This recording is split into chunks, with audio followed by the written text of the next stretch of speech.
Ministros do STF estariam defendendo a mudança do regime do Bolsonaro, que está cumprindo essa sentença, essa condenação pelo suposto golpe de Estado, né, essa suposta tentativa de golpe, na Papudinha, que é o complexo penitenciário, um presídio federal aqui em Brasília. E olha, a informação é a seguinte, que a Michelle Bolsonaro estaria articulando nos bastidores sobre esse assunto. Deixa eu já trazer para cá o nosso convidado de hoje, que é o deputado Caporeso, de Minas Gerais, do PL. Olá, deputado, seja muito bem-vindo, obrigada pela presença. Muito obrigado, Berenice, sempre uma satisfação poder participar aqui com você da Exato. Vamos que vamos. Vamos que vamos. Já queria te chamar para você acompanhar junto comigo aqui essas atualizações, porque nós temos o nome do ministro Gilmar Mendes e também do Nunes Marques. A Michelle inicialmente teria conseguido uma reunião que aconteceu no dia 15, agora de janeiro. Ela conversou inicialmente com o ministro Gilmar Mendes, que possibilitou, então, que a ex-primeira-dama conversasse diretamente com o ministro Alexandre de Moraes, né? Além disso, tem o apoio também, as informações do ministro Nunes Marques, para que essa domiciliar seja concedida para o Bolsonaro, e um novo relatório da Polícia Federal que já estaria nas mãos do ministro Moraes, e ao que tudo indica, favorece também para essa transferência, para essa progressão de regime, né? Os advogados também chamam assim. E eu queria te ouvir, Caporeso, porque, ao que tudo indica, esse novo relatório da Polícia Federal pode ser fundamental, determinante nessa mudança de regime. E, claro, o senhor que é muito próximo de Bolsonaro, dos filhos dele, qual que é a expectativa, de fato? Vocês acreditam que o ministro Alexandre de Moraes vai ceder em algum momento essa domiciliar? Estamos mais perto do que imaginamos ou não?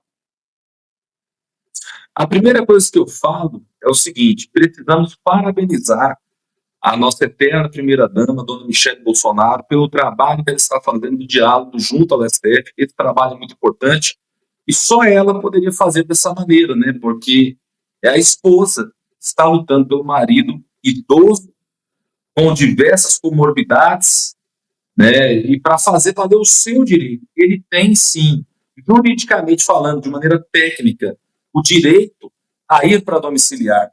Na verdade, se a gente fosse analisar apenas a questão jurídica, nem condenado ele teria sido, né? Mas, infelizmente, nós vivemos um tempo em que a nossa Constituição foi sequestrada, juntamente com o presidente Jair Bolsonaro, por um poder judiciário que não está preocupado em fazer justiça, com exceção, né, até o presente momento, do ministro Fux, que no julgamento do presidente Bolsonaro fez um voto totalmente brilhante. Mas eu vejo com bons olhos essa movimentação. É realmente muito arriscado, além de condenar o inocente, continuar assumindo o risco dele ter qualquer tipo de complicação nesta prisão ilegal. O presidente Bolsonaro, que está dentro do complexo da Papuda, não é na Papuda, né? Ele está no 19º Batalhão de Polícia Militar, que fica dentro do complexo, conhecido como Papudinho, mas aquele complexo como um todo é um caldeirão de pólvora. Ele trabalha com 80% de superlotação, não é um ambiente onde um ex-presidente deve estar, ainda mais com situações tão questionáveis como aquelas que o enviaram para lá, né? Não existe crime de dano à distância, crime de dano por ligação telefônica, por EAD ou alguma coisa desse tipo. O presidente Bolsonaro estava nos Estados Unidos enquanto aconteceram os fatos do 8 de janeiro, da tal tentativa, né, de plano de assassinato, alguma coisa desse tipo. Gente, não existe nada que ligue isso ao presidente Bolsonaro e também não existe tentativa, punição por planejamento dentro do direito penal. Então, todas as acusações que pesam contra o presidente Bolsonaro são juridicamente esdrúxulas, tá? Esdrúxulas. Porém, isso aqui não vem mais ao caso. O que vem ao caso é a questão da domiciliar.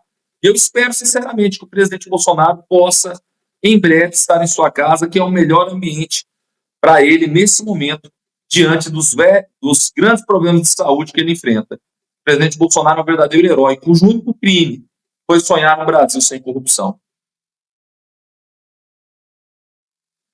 Pois é, deputado, e assim, é de fato uma preocupação com relação à vida do ex-presidente, devido a tantas comorbidades. O próprio Carlos Bolsonaro tem postado, usado das redes sociais justamente para denunciar, paralelo a isso, também denúncias do parlamento da oposição na OEA, que é a Organização dos Estados Americanos, e tudo isso acredito que vai deixando esse processo cada vez mais robusto, já que o próprio ministro Alexandre de Moraes, mesmo depois do trânsito e julgado, ele fez questão de continuar com esse caso, né? Chama a atenção porque muitos juristas afirmam que um juiz de execução penal é que, depois da condenação, é que cuidaria dessas decisões.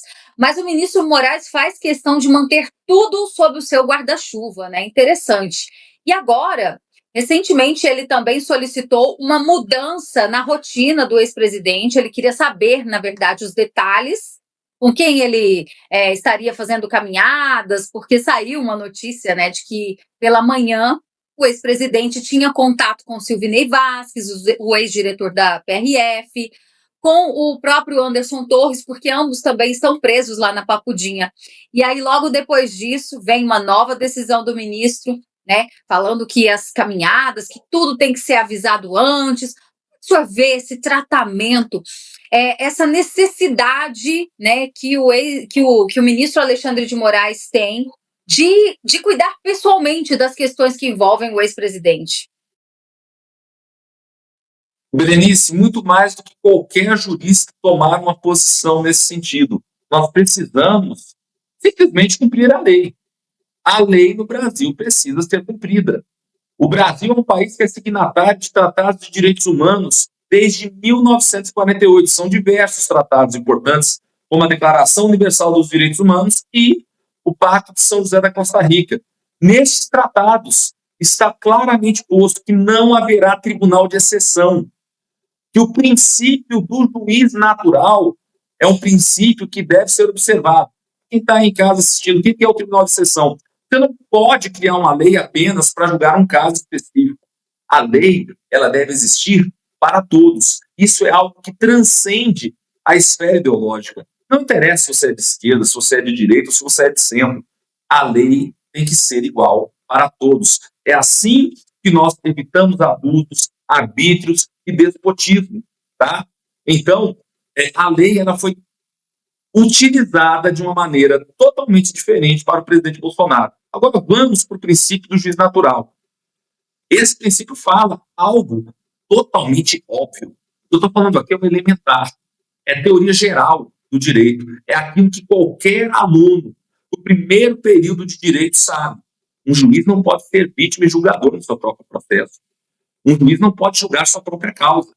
Como que Alexandre de Moraes alega que existia um plano chamado Punhal Verde e Amarelo para tentar ceifar a vida dele, para tentar matar Alexandre de Moraes, que eu não concordo, não é real, mas digamos que fosse.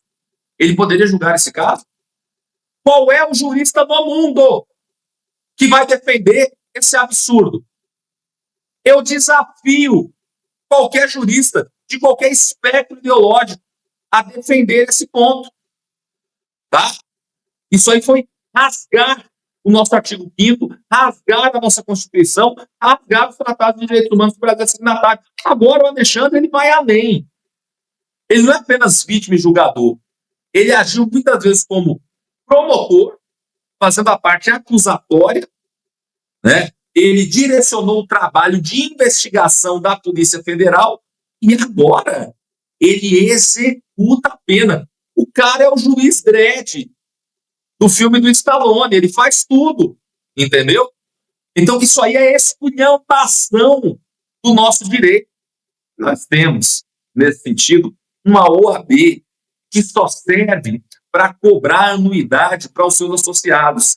Porque se a OAB fosse uma instituição séria, e eu faço parte, porque eu sou advogado, eu tenho que pagar essa anuidade aí. Se a OAB fosse uma organização séria, ela defenderia o básico, o elementar. Né? Mas ela não consegue tomar uma posição nesse sentido. Então, assim, está mais do que claro. O Brasil, ele age conforme o que existe de melhor da tradição jurídica do direito ocidental. Nós temos um problema jurídico de ordem civilizacional.